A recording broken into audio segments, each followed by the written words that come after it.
Good morning, and welcome to another edition of Science of Mind Lecture Series.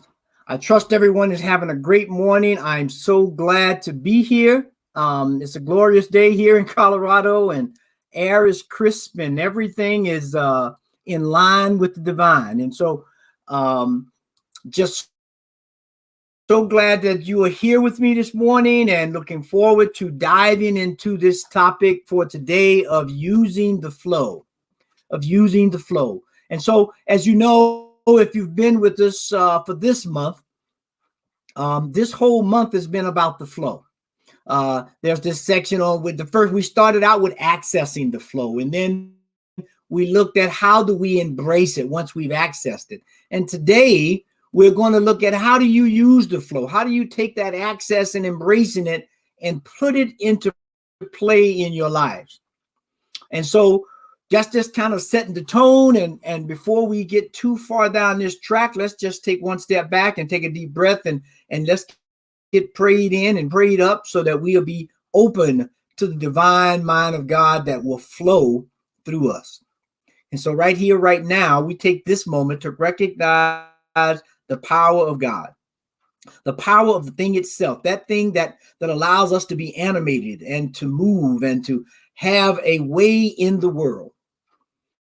And we know right here, right now, that collectively, all of us that are here and those that will be joining later, we are creating a container of intelligence, a container of receptiveness that allows us to understand God itself, how it works, flows, and uses us in all that it does.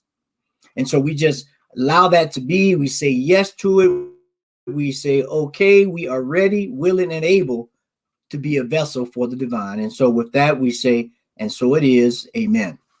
And so it is, amen.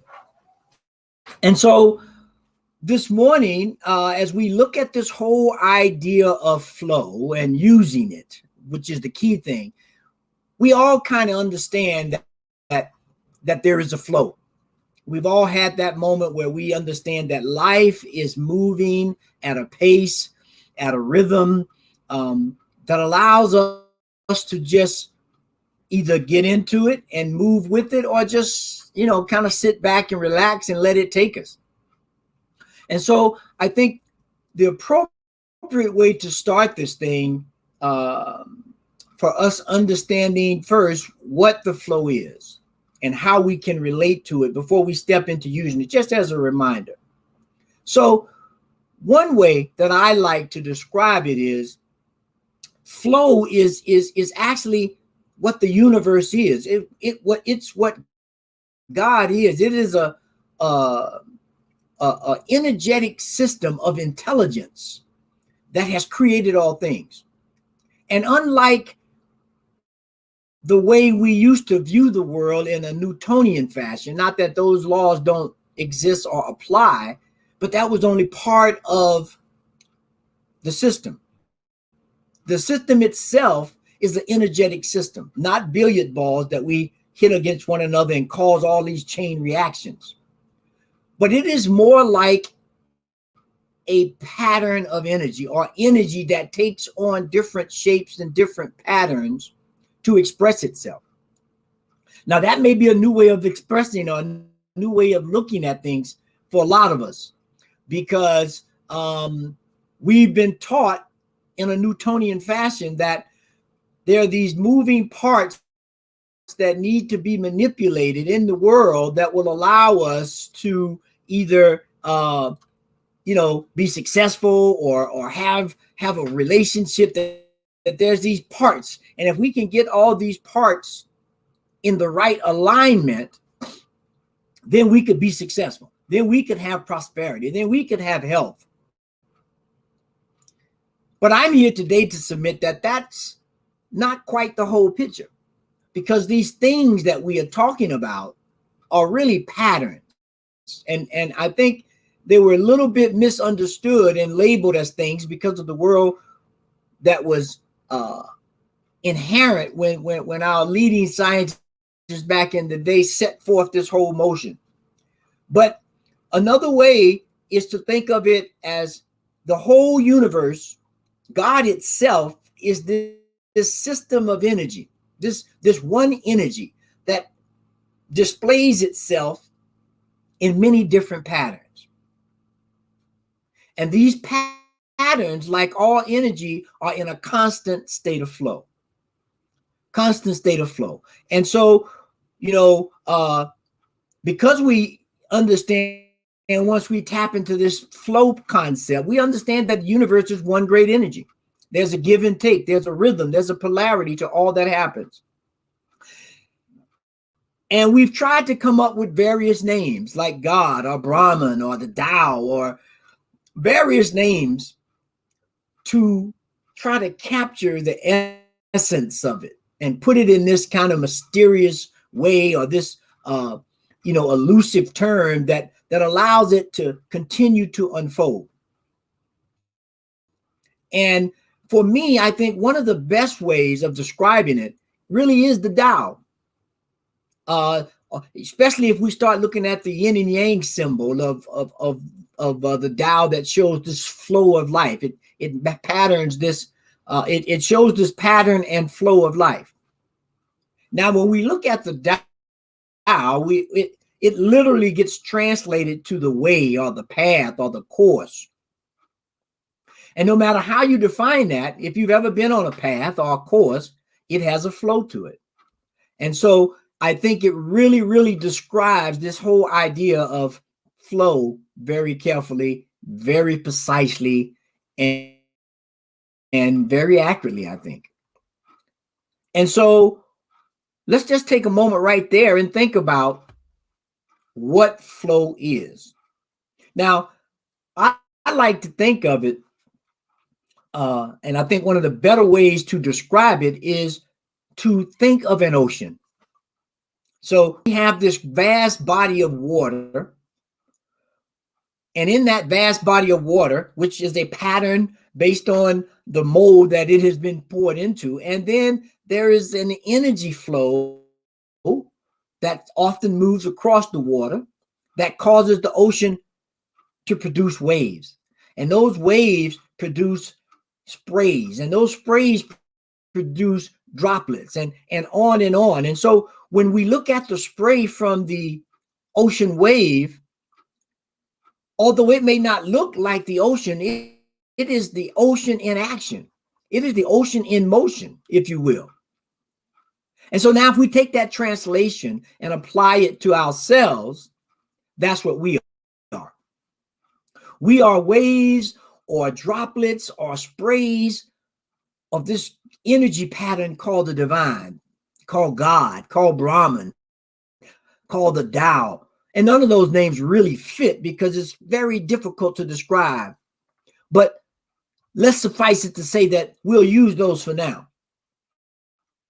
And so when we begin to understand that life is this oneness, I once heard it said like this, Alan Watts, and you may have heard me refer to Alan Watts before. And if you haven't touched into Alan Watts, I would advise you to go and listen to some of his lectures. Profound wisdom that channeled through him. But he makes this point that I love so much that helps to understand this thing of using the flow and understanding it.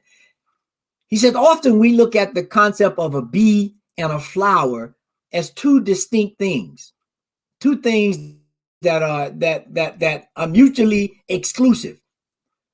He says, but in reality, they are one thing.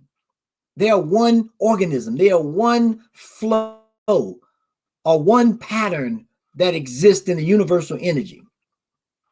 Because without bees, we have no flowers. Without flowers, we have no bees. So they create this symbiotic, synchronistic relationship or pattern of oneness.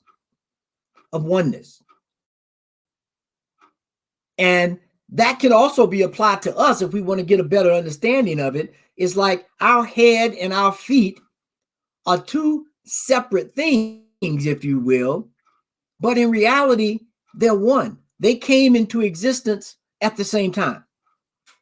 There's a relationship there. There's a flow there. There is a connection there.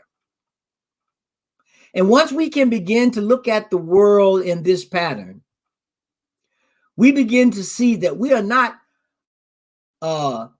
outside of life. We are part of the flow of life, right? We're not a separate part of nature. We are an expression of nature. And that is a grand way of looking at life. And once we can do that, once we can begin to look at ourselves as an expression of life, as an expression of the flow, as an expression of the divine, and not a part of something, I think it often, I know for me, it gives me this ability to really begin to feel the presence of the divine in my life, to allow God to flow through me. And when we get to that point, now we're at a point to where, okay, I understand that there's a oneness in the universe called many different things, but in essence, it is an energetic flow that takes different patterns, and that is allowed itself, or the nature of itself is to produce different patterns and relationships that arise mutually. Not separately, they arrive mutually. And so when you look at the world that way, again, I go back once more to the Tao sign, where we have the yin and yang, or the on and off, or the flow and the unflow of life. It's basically one thing flowing in a different pattern. So we don't want to get stuck on any one side of it. And once we do that, once we understand that life is this flow, this yin and yang flow, with this same relationship as the bee and the flower, now we're in a position to use this energy. Now we're in a position to understand, as we often hear, the ease and grace of life. Because once I know that, once I'm allowing myself to tap into that, then we are able to say, okay, I don't always need to try to push the river. I could just let the river flow and see what happens there, because that makes a better experience. I can absorb more of the energy and not resist the energy. Now, Ernest Holmes said this in his book, Love and Law. It says, it is just like a river flowing along. You stand on the bank, you put a boat in the water, and the river carries the boat downstream. You don't have to carry the boat. There is no person who has any duty to perform, or any God to please, or any obligation to meet. There is no obligatory place on us by the divine. The only reason that we are limited is because we have not allowed instinctive life to flow through us, and because we say there is a duality. So one of the first things we have to look at and realize when we begin to use the flow, that there is no duality. There are not two separate things pitted against each other. There is one thing, an energetic flow that takes different patterns, and it has a rhythm of on and off. It has a rhythm of ebb and flow, of up and down. And so what we have when we begin to understand and use the flow is we understand the polarity and the rhythm of life. The polarity and rhythm of life. And so when we can do that, we are using the flow. Just think about it. How many times, pick a venue, whether sports or reading or writing or anything where there's an ebb and flow in your energy. And once you step into a positive flow, you know it. You can feel the movement of it. You can allow yourself to relax a little bit. And actually, the surefire way of using that flow is you have to surrender to it. You have to give way of your ego, not that you give up of yourself. But one thing the ego does, and which we need very much, because without an ego, we would just be a blob of flesh. We wouldn't have any personality or anything.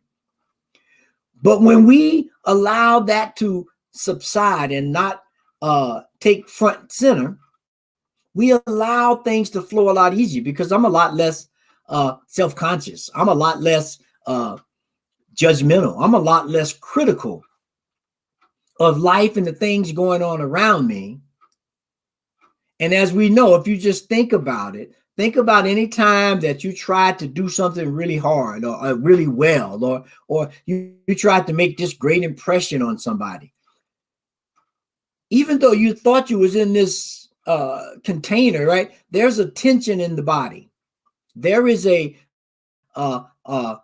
unsureness of, am I saying the right thing? Am I standing the right way? Did I put on the right clothes, right? When we allow the ego to step in, that's the kind of thing that prevents us from using the flow efficiently and effectively. And so when we can do that and understand that the divinity has not placed any obligation on us to do this or do that or say this or say that, we are a pattern in the expression of the divine. So however we show up is how we show up. But there are easier ways, or there are more efficient ways, or there are more conducive patterns for certain things than others. Let's take example, swimming. When you go into an ocean or a pool or a lake and you swim, there's no grabbing the water or any trying to stand. There's no any of that. What you do when you get in the water, one of the first things they tell you when you take swimming lessons, I'm from Florida and we took them very early. They said the first thing you have to do, and this is the same thing with the flow, you cannot be afraid of the flow. You cannot be afraid of the water. You cannot be afraid, because if you do, you will tense up. Your breathing rhythm, that flow of life, will begin to get out of sync. And you will begin to find yourself in peril. But if you can relax and breathe and find your space within that, then you begin to create this reciprocal nature between you and the water. And you find that balance by creating a rhythm between the polarity of solid and fluid, your body and the water. And eventually you find that flow. You find the flow, and then you either float or you swim or whatever it is you're trying to do to get from one side of the water to the other, the body of water to the other. And so that becomes key when we use the flow. We have to let go of the ego. We have to first, even before that, we have to understand that what we're dealing with is an intelligent energy that we are an expression of, and that whatever pattern we show up as today, over time, that pattern can change. And in fact, it does change. I don't look the way I looked when I was 20 anymore. The pattern of me, it's a consistent pattern so that you can recognize me, so that you know who I am. But the pattern has gradually changed. And if I had resisted that change, I could have created all kind of problems and ailments and all manner of things for myself. But by understanding that it is a pattern of energy, intelligent energy, that works in coherent synchronicity with everything around me in terms of different expressions of the divine energy, Now we begin to create this symbiotic relationship, this give and take, this cosmic dance called life. And we understand the on and off of things. We understand, that with balance and synchronicity, we can let go and we can find that rhythm. And when we tap into it, it's like dancing to a good song. You find the rock, you find, and notice, if you've been to a party lately, and we got the holiday seasons coming up, and there are going to be a lot of parties, just put this in the back of your mind and watch when music comes on, and you can distinctly hear the rhythm. Watch how different people sway and dance and move to the rhythm, whether it's on beat, off beat, syncopated or not. But once you can allow yourself to see it, everybody eventually, it looks like one cosmic unified dance, no matter what someone is doing, because they're allowing themselves to use the flow according to their pattern of life, their personal use of our personal display of the essence of all things. And so we know one thing about all aspects of life. We've all heard, you either use it or lose it, right? And that is the nature of the flow. That is the nature of all law. You use it or use it. Those who have truly studied that understanding of flow, we understand that people are truly prosperous or generous souls. First of all, they surrender. And even our intelligence will become sluggish, though, if we don't use it. Our muscles become flabby from lack of use. Talents seem to dissipate if we don't use it. So we bear in mind that there is an inflow and an outflow that creates that rhythm.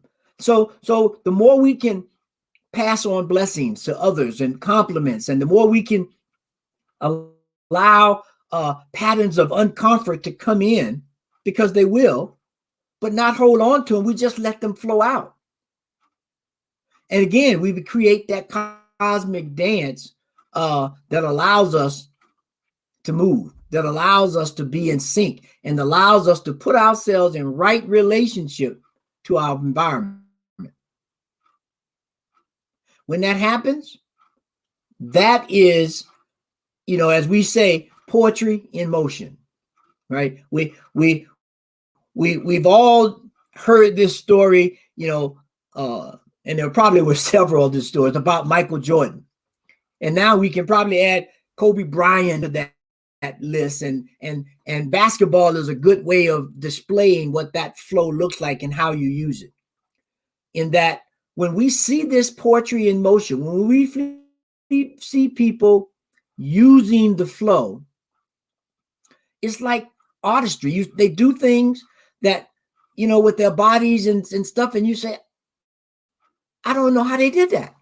I mean, that seems humanly impossible. But when they have surrendered, when they understand anything that displays itself in the universe is this container or this expression of energy that can display itself in many different patterns, as long as I don't resist. And when I can do that, amazing things happen. Amazing things happen. And I'm sure each and every one of us have had experiences of that. And so I'm going to stop right there, see if anyone has any questions, any comments before I go on, because this is a lot. But I think so far the most important thing, I think, in terms of using the flow that we should walk away with, is this idea that God, the divine mind, Buddha, whatever you call this oneness, is that it is an energetic system that displays itself in patterns. And we are expressions within that pattern of life. And when we can sync up then we're in the flow, and at that point we use it. We use it for any manner of things, right? And so in creative living, Ernest Holmes said this: the universe does not toil, it flows. Should not each of us then simulate that act? Not for intercession for the greater goodness of God, but for the more complete opening of the channel, for the outflow of that energy, for the displaying of that pattern in an eternal way of inflow and outflow that creates life itself. That creates life itself. Now Wayne has a question here that says, how can oneness faith spread like a virus of the mind? That's a good question. And I would say the answer to that is we have to be receptive. You think about a cup with a lid on it. If you try to pour water in the cup and the lid is on it, the water is going to spill out because the cup is not a receptacle at that point, right? It's not being receptive. It's not open. But if I take the lid off, even if I don't take it off, if I just put a little crack from the lid in the cup and I begin to pour the water into the cup, eventually the water will fill the cup and it will remove the lid if I don't remove it totally myself. And when we can do that, when we become receptive, we allow that flow to continue. I mean, I'm sure some of us may have seen these. They do it a lot during New Year's, where they have these pyramidal stacks of champagne cups, and they start at the top, and they pour champagne in the top cup, and then you watch it cascade down, and it fills up all the cups. And it shows how one cup at the top, which is open, there's no blockage, but all of the other ones have some blockages because it has the other glass standing on top of it to balance. But even there, just a little bit of receptivity allows the liquid to flow from the open receptacle into the ones that are not completely open.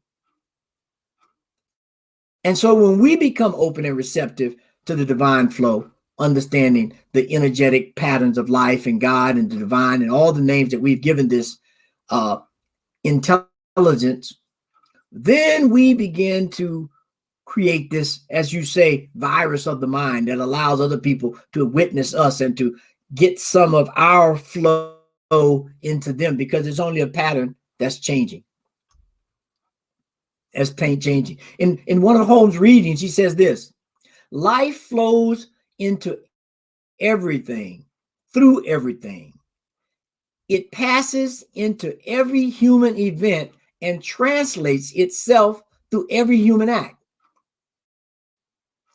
If you learn to think of life as flowing through your every action, you will soon discover that things you give your attention to are quickened with new energy, and you are breathing the very essence of being into them. That's when we begin to really understand this use of the flow. We have to allow it to flow. We have to understand that it's passing through us because it's just a pattern. You think about it like wind patterns. Like right now, a lot of weather patterns are changing, right? Because the seasons are changing. And if you look at the weather, that's why I love watching the weather and looking at the weather patterns. You know, when we talk about weather and predicting weather, they're looking at patterns. They're not looking at what is happening right now in a specific place, because that is the result of the flow of a pattern that they've watched that has changed. And as these different patterns merge or separate or collide, different expressions happen. And so when we can do that with our lives. We begin to watch the patterns in our lives. We begin to watch the patterns of how we display the divine energy and intelligence of the universe. At that point, we have the ability to use it however we please. Because I understand if my pattern right now becomes anger, let's say, and I'm trying to achieve some harmony, I'm probably not in the best pattern to go and try to do that. So I need to either allow that energy to move and create a different pattern, or I must find a rhythm, I find a balance, or find a polarity, the opposite end of that energy flow or pattern that I'm experiencing, and try to move that a little bit up the scale.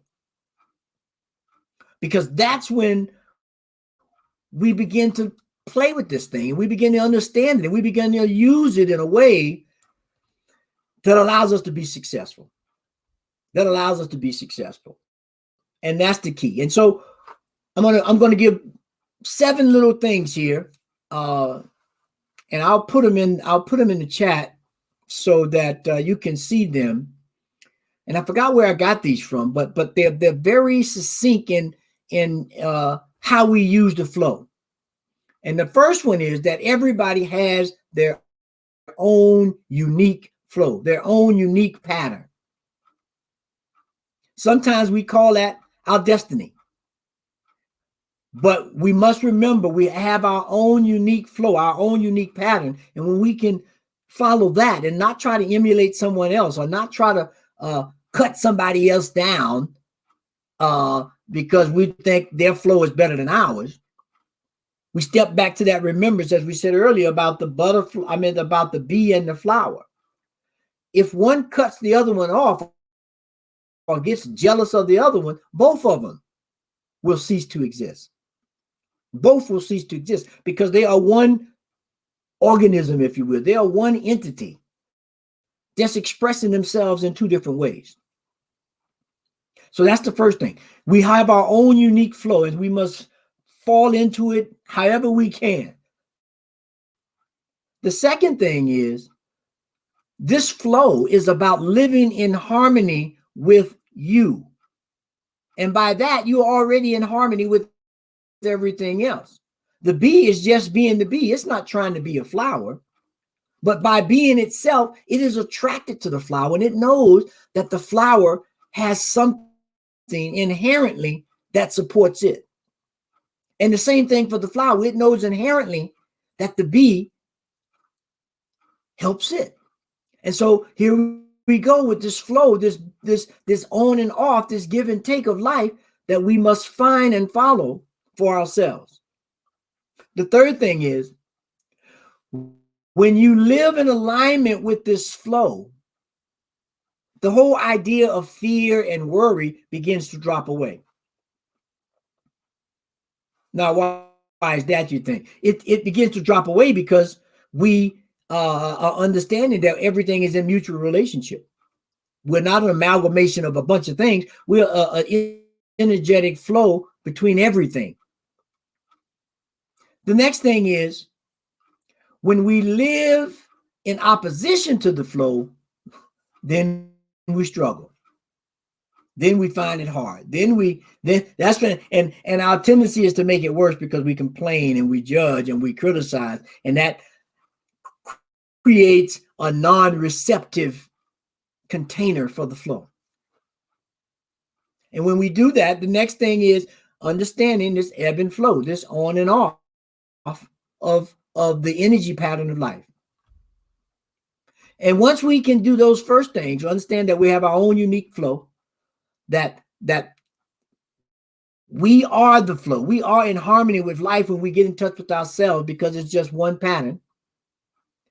When we can live in that alignment, and it allows us to drop the worrying and all of that, and we don't struggle. We understand the ebb and flow. Then we can tap into that intuition that we hear so much about in spiritual and metaphysical talk. Because now I'm receptive. I'm not in fear. I'm not criticizing or judging or second guessing myself. I just allow that intuition to keep in the flow. So I inherently begin to know as the bee, oh, here's a flower. Let me grab some pollen and go make some bee, make some honey rather. And the last thing is when we begin to yield to it, when we begin to surrender to this flow of life, we will feel, it'll feel like just coming home. It'll feel like just like, wow, this seems so natural. This seems so easy. And so when that happens, we are, as they say, in the flow of life. We're able to use our talents that we know of. And when we deeply surrender, we discover talent that we don't even know. They're always there, but we hadn't allowed that rhythm, that flow, that polarity, that deep understanding to step in. And so that's it. That's all I got for today on using the flow, you know, and so I'm going to stop here and open up for questions, see if anyone has questions, see if we can do a little of that, and then I'm going to get here and see if I can get these these little points in here for everybody, and see if I can just drop them in here. And because I think they're very important. Let's see if they come up here. Okay, there they go. They did. All right. And so let's go out, especially in the next couple of hours, and let's try to examine the flow and see if we can use the flow by being receptive and understanding that energy patterns change, and so we change, and see how we can find that balance, that rhythm to really begin to open up to life.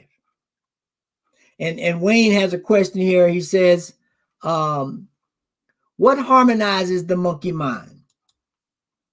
What harmonizes the monkey mind?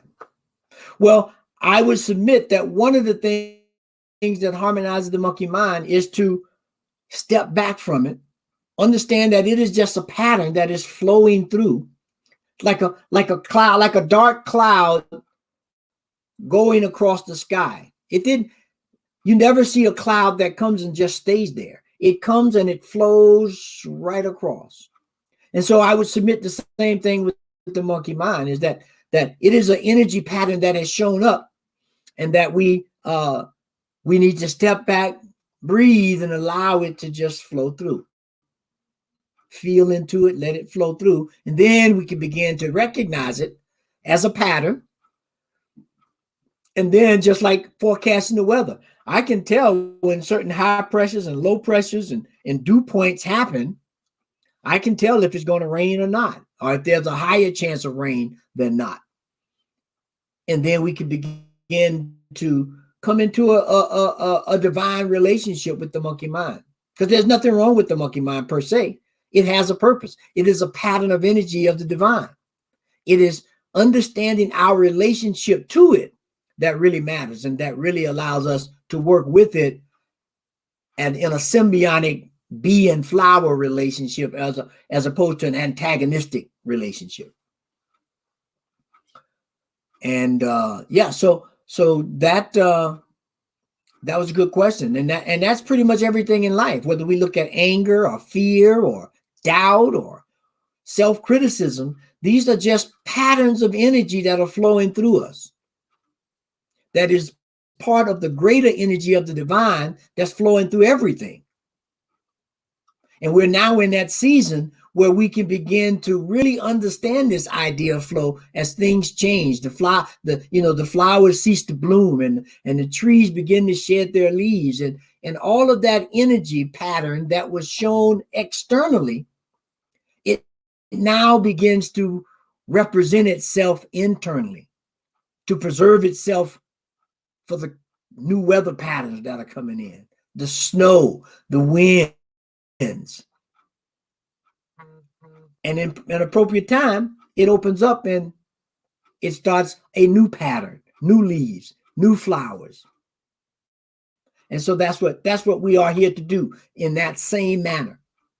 And so I want to thank everyone for being here today. It's been my pleasure as always, to have these conversations and to explore the science of mind and religious science and all metaphysical teachings that allow us to look a little deeper than the surface level of what life is, how we navigate, and how we achieve greatness, if you will, of our own individual pattern.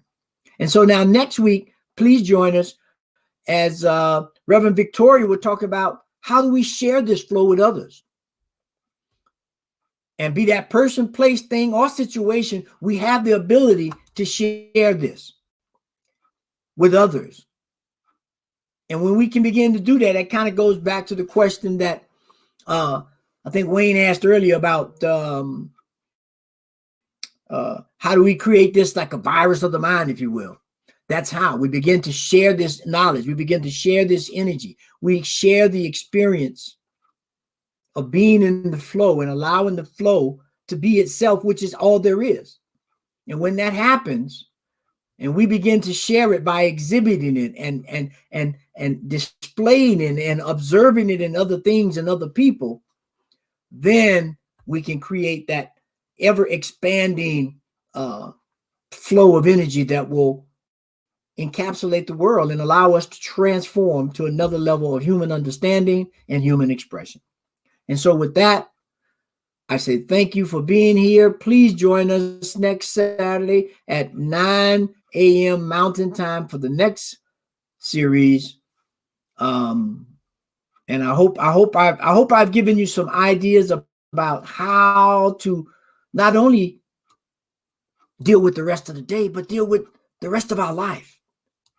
Understanding that we are energy patterns flowing, representing the divine mind of the creative force of the universe. And so with that, peace and blessings, and all is well.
New Thought Radio, positively inspiring tunes, 24 hours a day, 7 days a week, 365 days a year.